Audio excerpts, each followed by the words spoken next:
A paz de Cristo, irmãos. Amém. Glória a Deus pela vida do nosso Ministério de Louvor. Hoje com mais um componente no sax, o outro Fábio. Deus abençoe o outro Fábio no sax. E também a Lívia, nova componente também, vocalista da nossa banda também. Glória a Deus pelos novos irmãos aqui conosco. Querido, abra a sua Bíblia no livro de 1 Pedro. 1 de Pedro, primeira carta do apóstolo Pedro, no capítulo 1.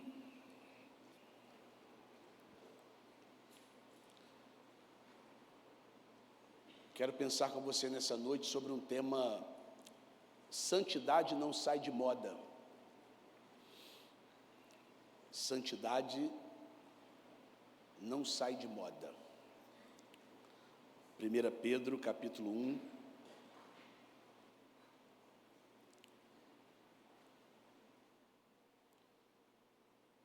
Enquanto os irmãos abrem, quero agradecer a Deus pela vida do Afrânio.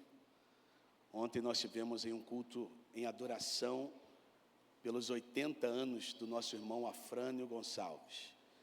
Um homem de Deus, que temos o privilégio de tê-lo aqui como membro dessa igreja, que muito honra essa comunidade.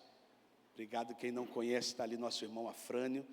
Obrigado, irmão Afrânio, Deus abençoe imensamente sua vida, juntamente com seus filhos, Afrânio Júnior, Alisson, Adriano e Adriana, juntamente com o genro, noras e netos. Muito, muito bom ter você fazendo parte da nossa família nesse tanto tempo, e que Deus conserve ainda dando. Ontem eu profetizei mais 27 anos, né, Afrânio? Então até os 107 anos nós iremos contar com a Afrânio aí, para a glória do Senhor. Também, irmãos, nossa alegria em ver a Marildinha, está aí, olha, bênção, né? Que bom, Marilda, glória a Deus pelo milagre do Papai do Céu em sua vida, né? Que Deus continue conduzindo a sua vida, abençoando tremendamente, juntamente com Flávio, o esposo, né? Manuel Vitor, o filho, e também a Roberta, a norazinha, viu? Deus abençoe sua família, muito bom. 1 de Pedro, capítulo 1, verso 15 e 16, que diz assim, a inerrante, infalível e suficiente palavra de Deus: mas assim como é santo aquele que os chamou, sejam santos vocês também em tudo o que vocês fizeram. Pois está escrito: sejam santos, porque eu sou santo. Ponto. E que o nosso Deus abençoe a nossa vida sempre que lemos as Sagradas Escrituras. Para você entender um pouco desse contexto, desse texto, depois de apontar para a esperança viva, Pedro ele volta o olhar para o caminho, como quem sai da contemplação e chama por uma jornada. Ele fala que a mente, como quem ejeita vestes antes da caminhada. Ele recolhe pensamentos dispersos, firma o interior e permanece sóbrio. Pedro, nesse texto, está nos alertando que há uma graça vindo ao encontro, revelada em Jesus Cristo, e a esperança ela deve repousar inteira nela, sem dividir-se como é com aquilo que é passageiro. Ele pensa na questão de uma eternidade, de que aqui é uma preparação para algo eterno. E Pedro aqui chama de filhos, não apenas pelo nome, mas pela forma de viver. Filhos que já não se moldam aos desejos de um tempo antigo, quando ainda não viam com clareza. Pedro aqui nos mostra nesse texto que a luz chegou e com essa luz chegou também um novo modo de caminhar. E aquele que chama para esse novo modo de caminhar, ele é santo. E a vida agora se torna resposta a esse chamado. Chamado à santidade. Não uma santidade distante, mas uma santidade presente em cada gesto, em cada escolha silenciosa, em cada direção do coração. Pedro também vai nos alertar que há um pai, mas há também um juiz que vê com justiça. E assim, esse caminho com um pai justo juiz, segue com reverência, não por medo, mas por consciência do valor de cada passo. Pedro nos lembra que houve um preço para que nós tivéssemos hoje vida e vida em abundância. Um preço que não foi pago com prata, não foi pago com ouro, mas não foi pago com algo que se perde, mas foi pago com sangue, com vida entregue, pelo um cordeiro sem falha, um cordeiro imaculado. Foi um amor que ofereceu sem resistência. Alguém uma vez perguntou: quem matou Jesus? Foram os judeus religiosos ou foi Roma a partir de Pôncio Pilatos? E a resposta é nenhum nem outro. Na verdade, Jesus se entregou à morte. Isso redefine tudo, porque nada é comum depois disso. Depois de alguém dar a vida por nós, nada mais passa a ser comum, nada é pequeno depois disso. Imagina você, se alguém entra na sua casa para lhe matar, e esse ladrão diz que vai tirar a sua vida e que não sai dali se uma vida não for levada por ele, e alguém diz: não, se é para alguém morrer, eu dou a minha vida por esta pessoa. A partir daquele momento, eu tenho absoluta certeza que sua perspectiva de vida muda, que as coisas agora serão vistas de outra forma. Então, antes mesmo do tempo, esse caminho já estava traçado, esse caminho de alguém morrer por você. Agora revelado, agora vivido, agora sustentado pela fé e pela esperança em Deus, nós somos chamados agora para nos tornarmos também alguém visível a partir desse amor. Mas um amor não de forma superficial, um amor não com aparência, mas um amor com fruto de alma transformada. Ele nos chama a amar com verdade, a amar com constância, a amar com que nos foi alcançado por algo eterno, porque houve um novo nascimento na minha vida e na sua vida. Não de algo que envelhece, não de algo que termina, mas de uma semente viva, uma semente incorruptível, que permanece. É isso que o Senhor deu para mim e para você. Pedro vai nos lembrar que tudo que é humano passa, que como a erva, nós vivemos em uma geração que redefine tudo. E aí, pensando nessa visão de Pedro, trazendo agora para o nosso contexto, vivemos agora em uma verdade relativa, tudo se tornou relativo. O errado virou apenas uma opinião. Não, minha opinião é diferente de você, ou diferente da sua. A verdade passou a ser agora negociável.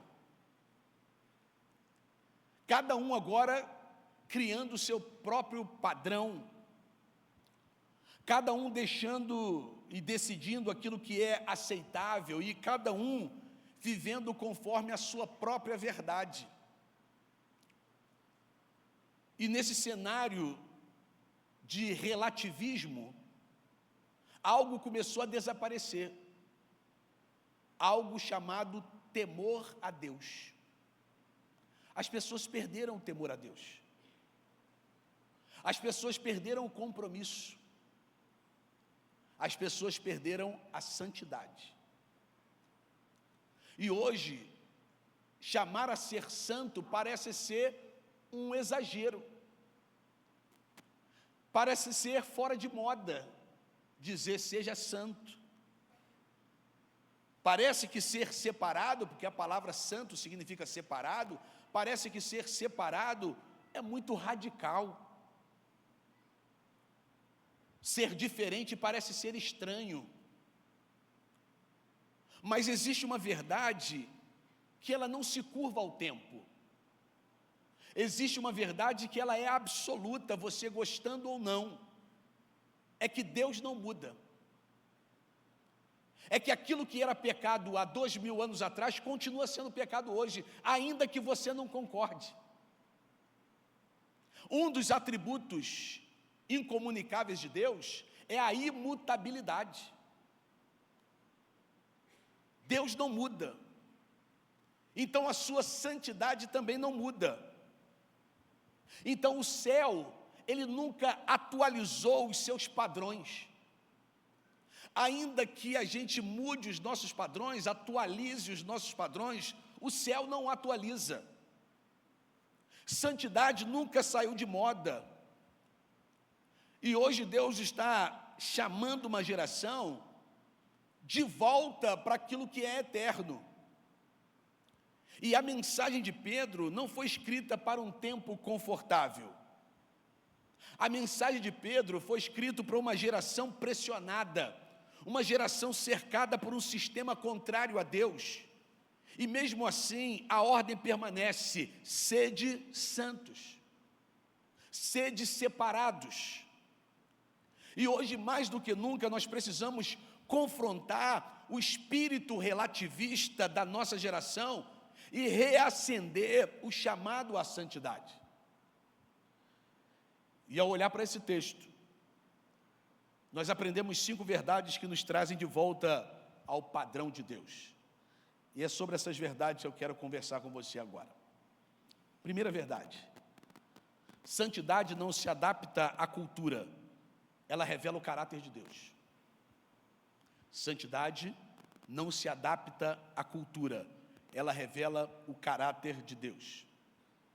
O verso 15 que nós lemos diz: segundo é santo aquele que vos chamou.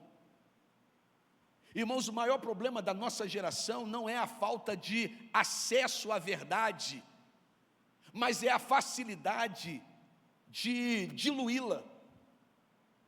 Esse é o maior problema. Nós vivemos em um tempo onde tudo é ajustável. Valores, princípios, identidade, moral, tudo se ajusta.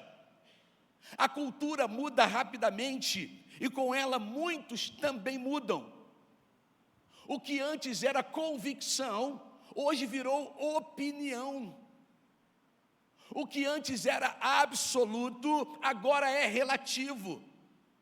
E a sociedade então flexibiliza, e muitos flexibilizam juntos. A cultura redefine e muitos aceitam sem questionar. O mundo normaliza e muitos se conformam. Mas existe algo que nunca mudou e nunca mudará, que é o caráter de Deus. O seu caráter pode mudar, o meu caráter pode mudar, mas o de Deus é imutável.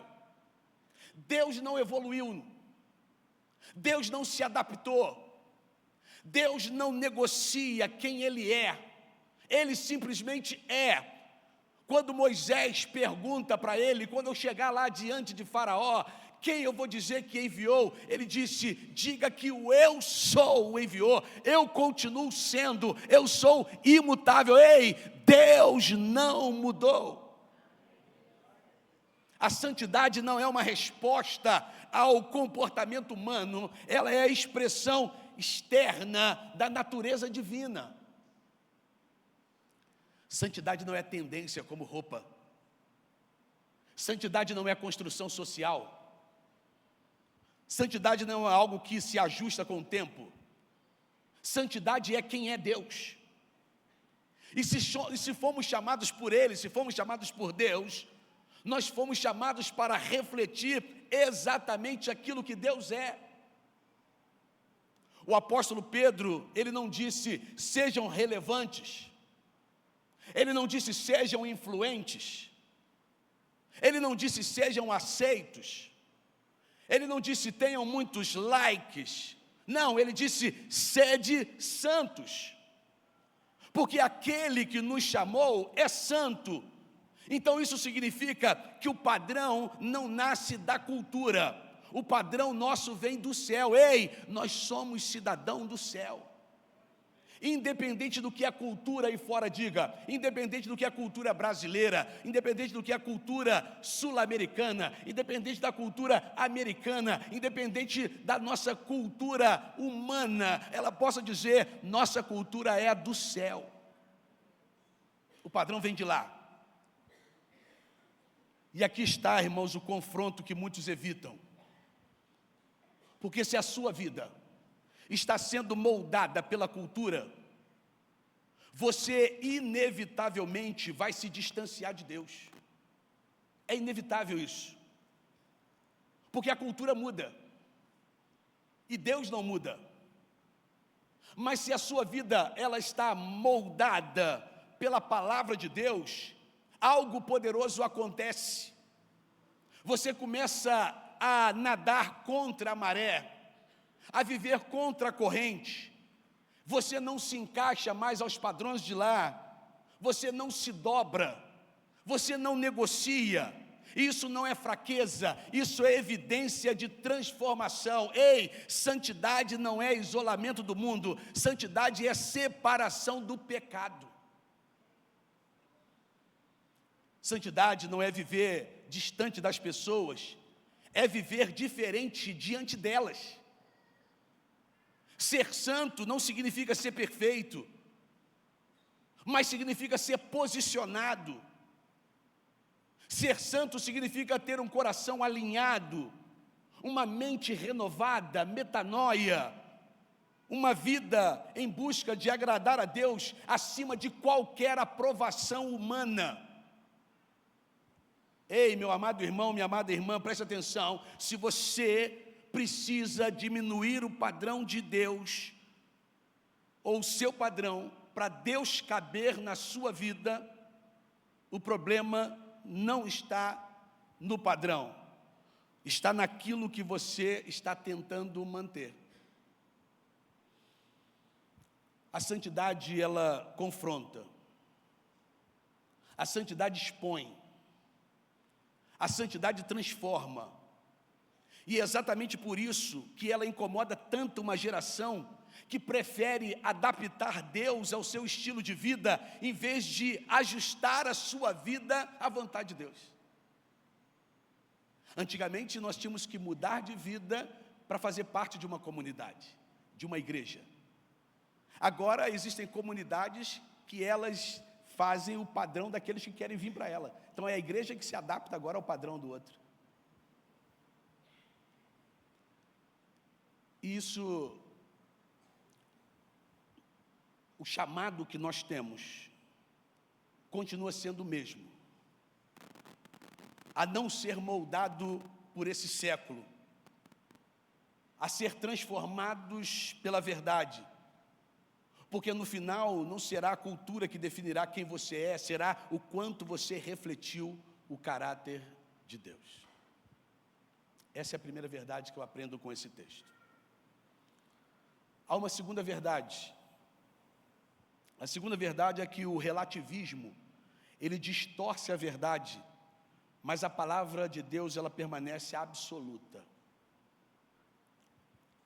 O profeta Isaías, no capítulo 5, no verso 20, ele diz: ai dos que ao mal chamam bem e ao bem chamam mal.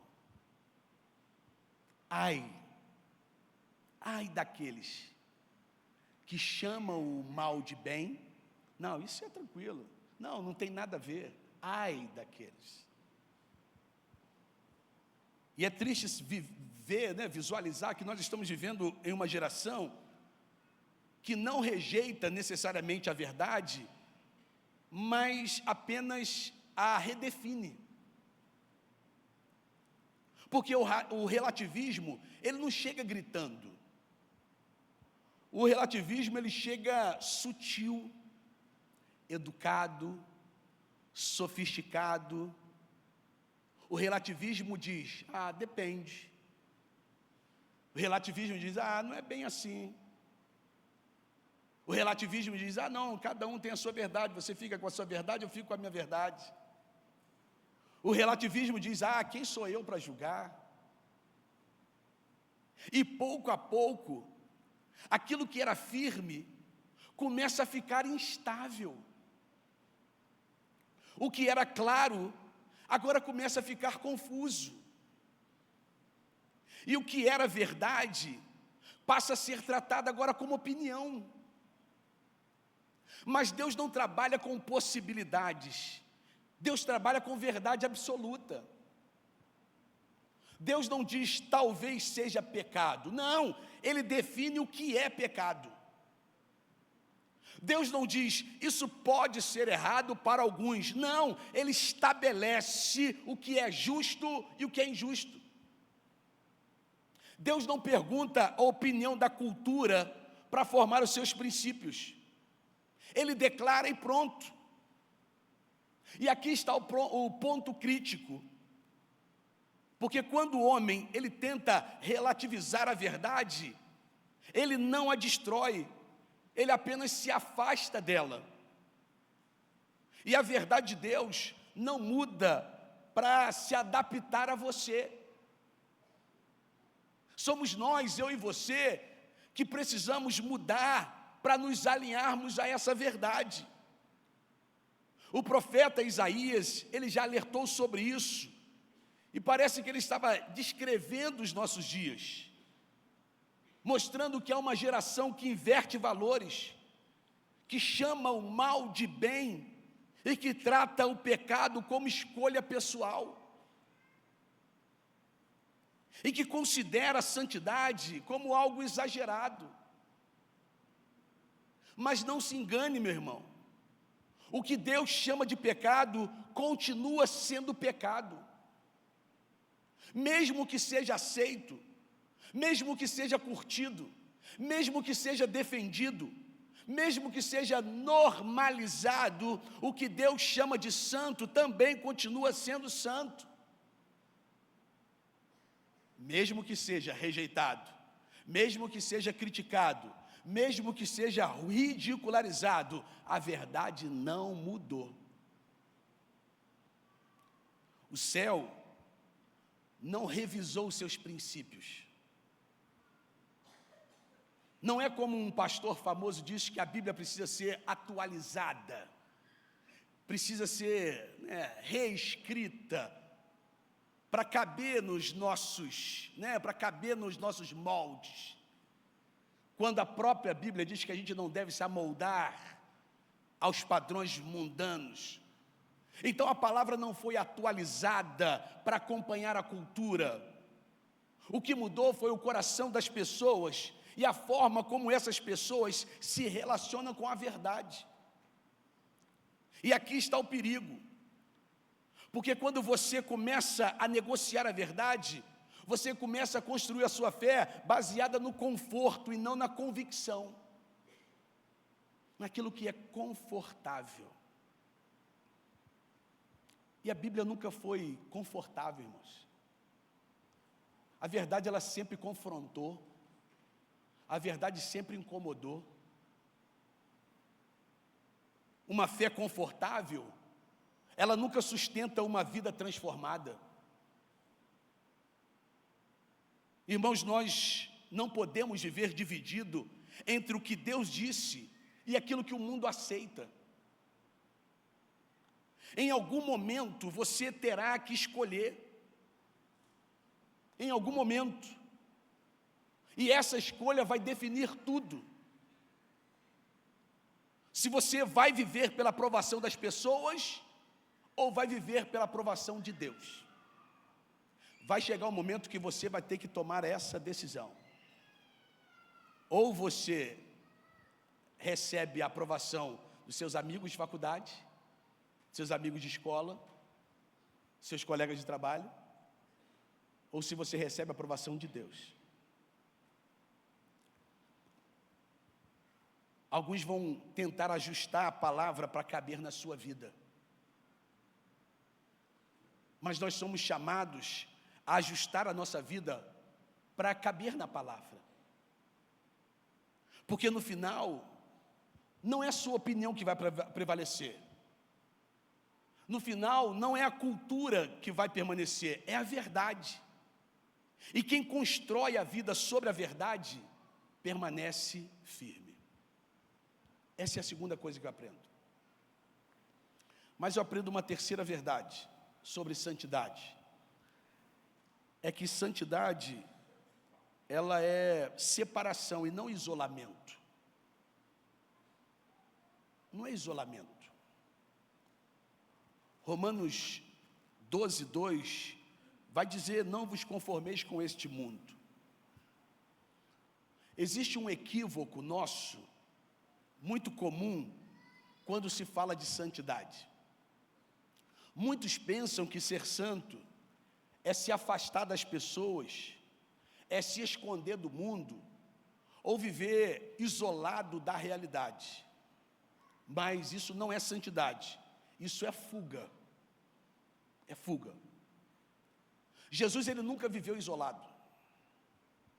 Jesus sempre estava entre as pessoas. Jesus andava com pecadores. Jesus tocava vidas de pecadores. Jesus se envolvia com a realidade humana. Mas havia algo muito claro na vida de Jesus. Ele nunca se tornou parecido com o sistema ao redor. E é exatamente isso que a santidade produz.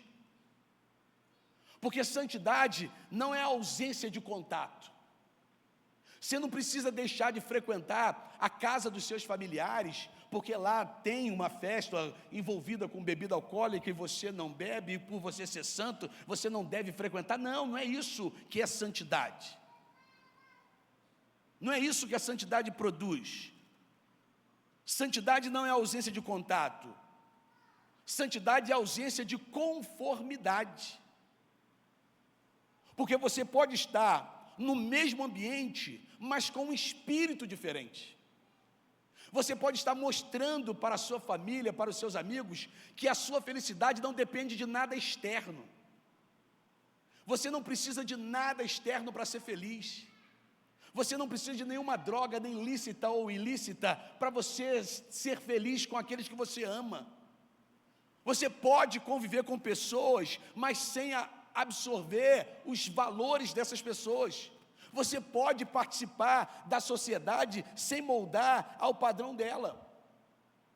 O apóstolo Paulo, ele foi direto: não vos conformeis com este mundo, não vos amoldeis, em algumas traduções. Ele está dizendo assim: olha, não aceite a forma, não aceite o molde, não aceite o padrão que o mundo tenta impor, porque o mundo sempre vai tentar te encaixar. Sempre. O mundo sempre vai te pressionar para você pensar igual a eles, para você agir igual a eles, para você falar igual a eles, para você desejar ser igual a eles. E aqui está o ponto: ou você se posiciona, ou você será moldado. Santidade é uma decisão diária, de resistência. Diária. É aquele hino do Thales Roberto: todo dia o pecado vem e me chama, mas eu escolho Deus. É dizer: eu não pertenço a isso. É viver com a consciência de identidade. É saber quem você é e a quem você pertence. Santidade é uma linha invisível, mas ao mesmo tempo extremamente clara, que define os seus limites, suas escolhas e sua direção. Santidade não te impede de amar pessoas, mas te impede de se perder nelas. Santidade não te afasta do mundo, mas te guarda de se tornar igual ao mundo. Então, meu irmão, entenda uma coisa: se a sua vida não apresenta nenhuma diferença do mundo ao seu redor, talvez você não esteja vivendo o Evangelho como poderia. Porque santidade sempre produz contraste, sempre. Ela aparece nas escolhas que você faz, ela aparece nas palavras que você libera, ela aparece nos ambientes que você frequenta, ela aparece nos sites que você entra, ela aparece nas decisões que você mantém, mesmo quando ninguém está olhando. Santidade não é sobre aparência, é sobre essência. Não é sobre performance, é sobre transformação. E assim ela vai fazendo você ser diferente e fazer diferente. E é óbvio que você não vai caber em todos os lugares. E é óbvio que você não vai concordar com tudo.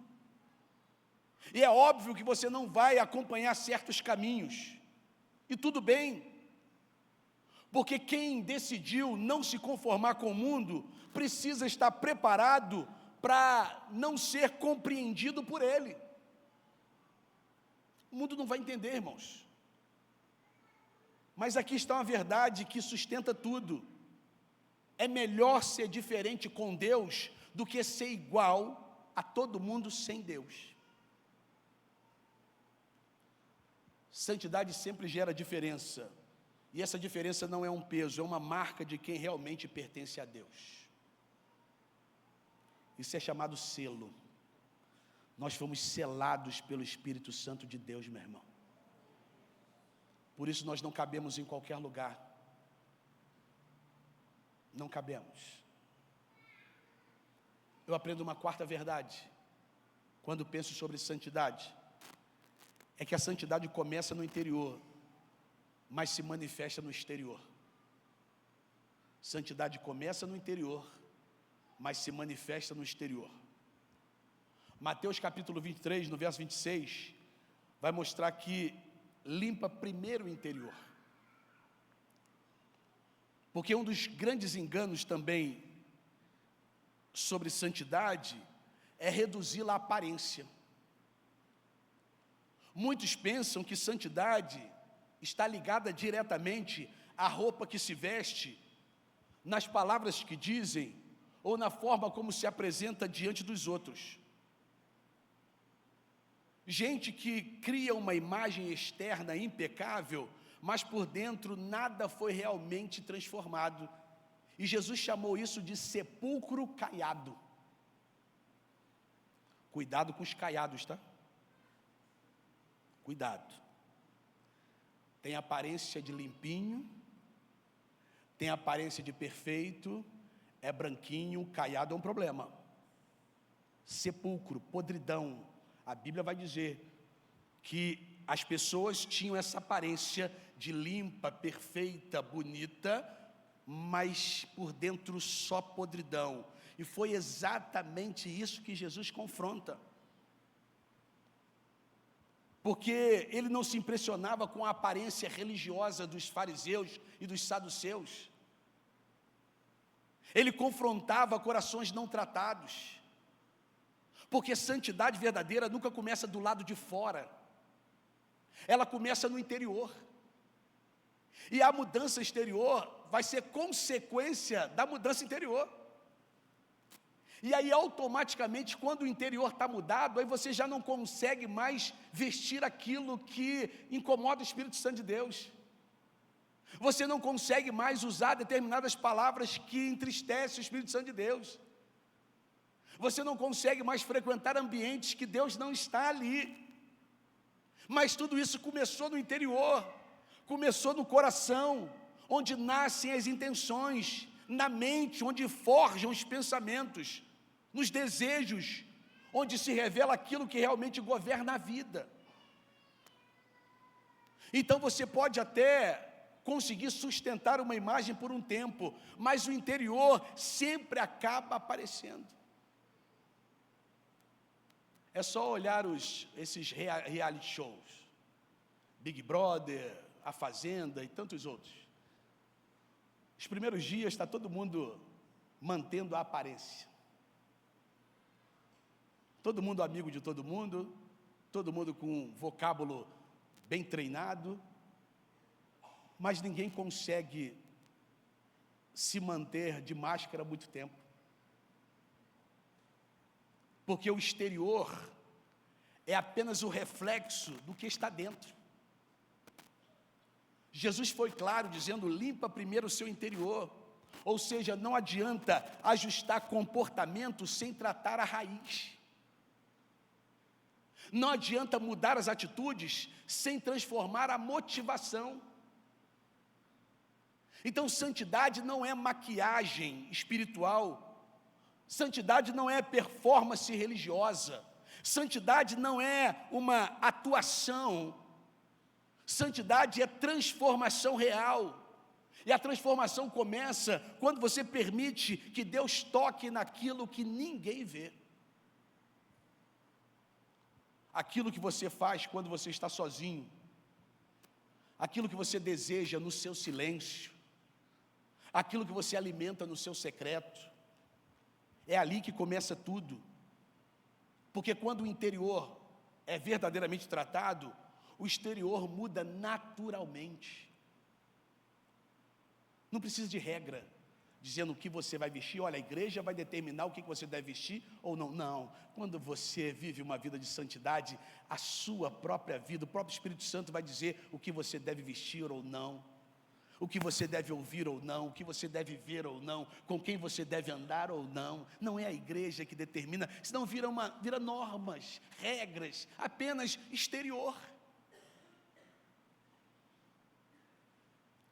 Você não precisa forçar uma postura, não precisa sustentar um personagem.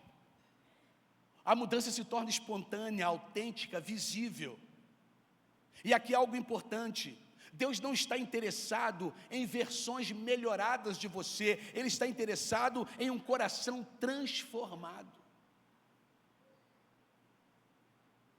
Tem gente que diz: hoje eu sou minha melhor versão. Está errado. O Senhor não espera uma melhor versão sua, Ele quer que você seja a imagem e semelhança do Deus que é santo. Escute isso com sinceridade, meu irmão. Não tente parecer santo. Busque ser transformado. Porque aparências podem enganar. Mas engana apenas pessoas, não engana Deus. Você pode até construir uma imagem para outras pessoas, mas Deus vê aquilo que ninguém mais vê. Deus vê o coração. Foi isso que Deus alertou a Samuel quando foi ungir Davi como novo rei. Que Deus sabia que Samuel, humano, homem de Deus, profeta, o maior profeta que existiu, mas que chegasse lá na casa de Jessé, o pai de Davi, ele encontrar logo o irmão Eliabe, um homem de guerra, um soldado preparado, bonito, alto, forte, já fazia parte do exército de Saul, então aparentemente era o rei. E Deus chama logo a atenção de Samuel, dizendo: não atente para a aparência, tá? Se você olhar para a aparência, você vai errar. Porque o rei mesmo estava lá no campo, cheio de carrapicho, cheio de pelo de ovelha, com o odor das ovelhas, magrelo, ruivo, pequeno. Não, nem a própria família dava nada por ele. Mas Deus já havia em Davi um homem segundo o coração de Deus. E foi ali que começou a obra. Porque santidade não é o que você mostra, santidade é aquilo que você é quando ninguém está olhando. E quando isso é alinhado com Deus, todo o resto encontra o seu lugar. E por último, mas não menos importante, quinta verdade, é que santidade é um chamado diário e não um evento espiritual. Santidade é um chamado diário e não um evento espiritual. Paulo, escrevendo aos Tessalonicenses, no capítulo 4, verso 13, diz: esta é a vontade de Deus, a vossa santificação. Um outro grande engano sobre a santidade é tratá-la como um momento, quando na verdade ela é um processo. A gente trata como se fosse um evento. Hoje o culto foi do reteté. Hoje eu estou saindo mais santo do que eu entrei, como se fosse algo eventual. Muitos associam a santidade a experiências espirituais específicas, como um culto marcante, como uma oração intensa, como um dia que sentiram algo diferente. Mas santidade não é pico emocional. Santidade não é um evento isolado. Santidade não é algo que acontece apenas em ambientes espirituais. Santidade é um estilo de vida. Santidade é o que você vive quando o culto termina. Ser santo no domingo à noite é fácil. Deus chama você para ser santo na segunda-feira. Ser santo aqui no templo da Pibaçu é fácil. Deus chama você a ser santo no seu trabalho, na sua faculdade, na sua escola, na sua vizinhança. O que você decide ser quando ninguém está olhando, o que você escolhe nas pequenas coisas do dia a dia, isso que vai definir. Porque no final, não são os grandes momentos que definem a vida espiritual, são as decisões constantes. Santidade não é construída assim em escolhas pequenas, ou somente em escolhas pequenas, também nas grandes, mas principalmente, irmãos, santidade se constrói onde ninguém aplaude, onde você tem que tomar uma decisão firme, lugar em que muitas vezes ninguém percebe, renúncias silenciosas, que só você e Deus sabe, é dizer não quando seria mais fácil dizer sim, é permanecer firme quando seria mais fácil ou mais confortável ceder, é obedecer mesmo quando não há reconhecimento. Então precisamos entender que nós não nos tornamos santos em um dia, mas nós podemos decidir a viver santidade hoje, a partir de hoje. E depois decidir novamente amanhã, e depois decidir depois de amanhã, de novo, porque santidade não é sobre perfeição imediata, é sobre constância intencional, é ter a intenção de constantemente renunciar aos padrões do mundo, é cair e se levantar, é ajustar a rota, é continuar caminhando mesmo quando falha, porque Deus não está procurando pessoas que nunca erram, Ele está procurando pessoas que não desistem mesmo quando erra. É isso, irmão. A vontade de Deus não é que você apenas experimente momentos com Ele, mas sim que você viva uma vida com Ele. E essa vida é construída dia após dia. Então não espere sentir algo extraordinário para começar a viver uma vida de santidade. Não espere um culto perfeito, comece hoje. Decida hoje. Ajuste-se hoje. Obedeça hoje. porque a santidade não é um destino que você alcança de uma vez, é um caminho que você escolhe percorrer todos os dias, e cada passo conta, cada passo conta.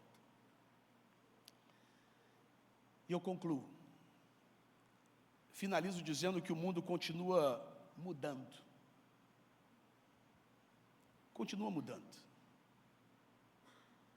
novas ideias surgem, novos conceitos aparecem, novas vozes tentam redefinir tudo, mas no céu nada mudou. Deus continua santo, seu padrão continua firme, sua voz continua chamando: sede santos.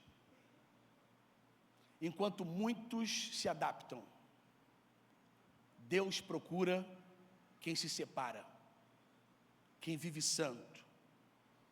Enquanto muitos negociam, Deus procura quem permanece, porque santidade não é uma opção antiga, é uma verdade eterna. Vou repetir, porque se você não lembrar de nada que eu preguei hoje, eu queria que você guardasse isso para essa semana. Santidade não é uma opção antiga, é uma verdade eterna. Deus não mudou. Amém, meu irmão? Que Deus te abençoe imensamente, que você continue na sua busca de santidade. Nós vamos orar. Vem cá, Titonho. Enquanto o Titonho vem aqui para orar, os homens da nossa igreja estão promovendo uma cantina ali, um pão com pernil. Eles estão agora começando, né, o levantamento de recursos para o seu projeto do nosso encontro de homens, que vai acontecer em julho, né? Então, se você quiser, né, em vez de ir embora, quiser passar ali na cantina, será uma bênção também para as nossas vidas. Enquanto, parece que os diáconos todos estão vindo, né, Tito? Então, enquanto os diáconos também se aproximam, eu quero aproveitar para falar sobre Rafael e Rodrigo. Na última sexta-feira, às 8h30 da manhã, em uma sabatina de 4 horas, né, Rafael? 4 horas, nossos irmãos fizeram pré-concílio, para que, se aprovados fossem no pré-concílio, eles então iriam para o concílio que iria acontecer dia 18 de maio, para uma sabatina de pelo menos mais 4 horas. E se aprovados fossem, ou serão nesse concílio, seriam ou serão consagrados no dia 20 de junho.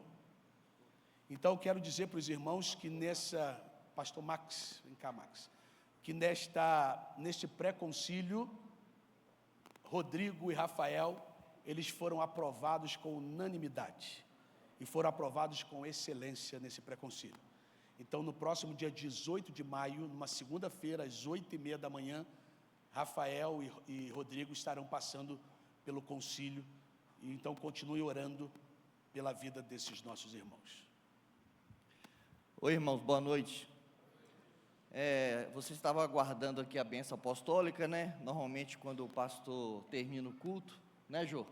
A gente recebe a bênção apostólica, mas o pastor vai tirar alguns dias de férias, junto com a Jô, em caminhos diferentes, né?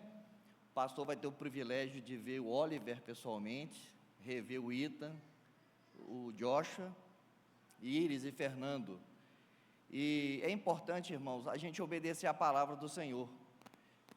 Tessalonicenses, né, capítulo 5, verso 12, ele vai ensinar a igreja, Paulo vai ensinar a igreja que nós devemos ter consideração pela nossa liderança, pelas pessoas que se esforça para conduzir a igreja dele. Então, pastor Márcio, ele precisa da consideração dessa igreja. E Paulo diz mais, que nós devemos tratar os nossos líderes com a mais alta estima. Da mesma forma que eles se esforçam para exercer o chamado celestial, de ser usado como instrumento de Deus, nós que recebemos a bênção pela dedicação do trabalho que eles fazem, nós precisamos nos esforçar a isso. Então é algo que nós precisamos fazer, e deixar o pastor e a Jô tirar esses dias de férias, sem a bênção da igreja, sem essa concordância, sem essa unidade, que se espera, assim Paulo pede que nós façamos, pelas Escrituras Sagradas, nós não poderíamos deixar de fazer, mesmo que às vezes eles não considerem que não há constrangimento, porque isso para nós é a maior alegria, pastor, está pedindo para que Deus possa abençoar isso na pessoa dos diáconos, na pessoa de cada um de nós, que nós possamos fazer isso, e também clamar, né, porque o pastor Davi, ele vai assumir, né, pastor, e está aqui, né, para dar continuidade, assim como já faz, mas também precisa da bênção, o pastor Marcos precisa da bênção, nós que vamos pregar aqui, fomos escalados, precisamos da bênção, então nós vamos orar nesse sentido. Você pode ficar de pé, da mesma forma, pedir para que você estenda a sua mão para que Deus possa abençoar a família pastoral. Oremos. Pai, em nome de Jesus, nós estamos aqui, Pai, porque a nossa motivação é Cristo. Estamos aqui, Pai, porque nós amamos o Senhor nos amou, o Senhor nos escolheu, o Senhor nos salvou, e o Senhor nos fez igreja do Senhor. Ó Pai, em obediência à Tua palavra, nós estamos aqui, Pai, pedindo que o Senhor Deus possa derramar sobre a vida do pastor Márcio, sobre a vida da Jô, sobre a vida dos seus filhos, dos seus netos, sobre essa viagem que eles vão fazer, ó Deus, sobre tudo o que vai acontecer na vida deles durante esses dias que eles estarão de folga, que a mão forte do Senhor esteja abençoando a vida deles, que a paz do Senhor, a proteção do Senhor, o sustento do Senhor seja sobre a vida deles, e que eles usufruam, Deus, de momentos alegres, ó Deus, sabendo que o Senhor está cuidando de tudo.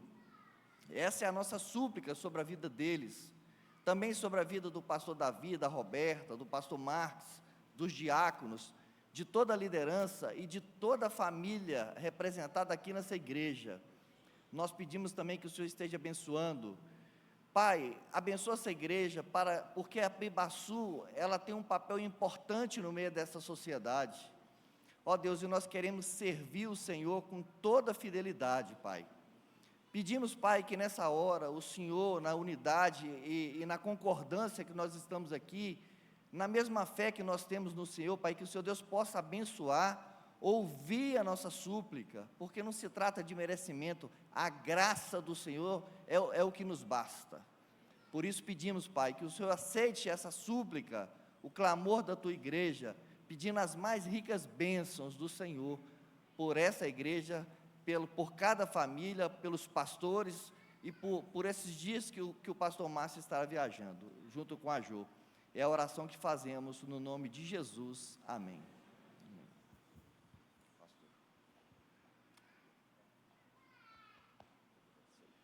Nós vamos estar recebendo o abraço seu. Não vou para a porta hoje, eu vou lá para a quadra. Se você quiser dar um abraço, a gente vai estar lá. Faz assim com as mãos.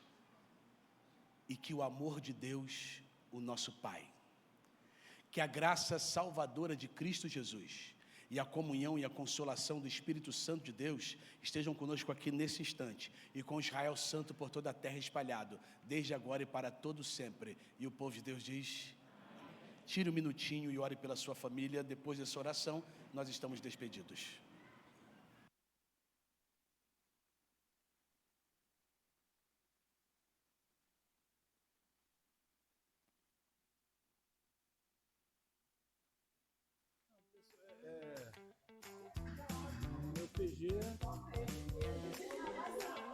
No meu PG tem muitas comunhões. No meu PG tem risadas e histórias. No meu PG tem muita coisa legal. Uma das coisas mais legais que tem é nosso bate-papo, nossa conversa. Nós somos realmente uma família. No meu PG, nós somos muito legais. No meu PG tem amor. No meu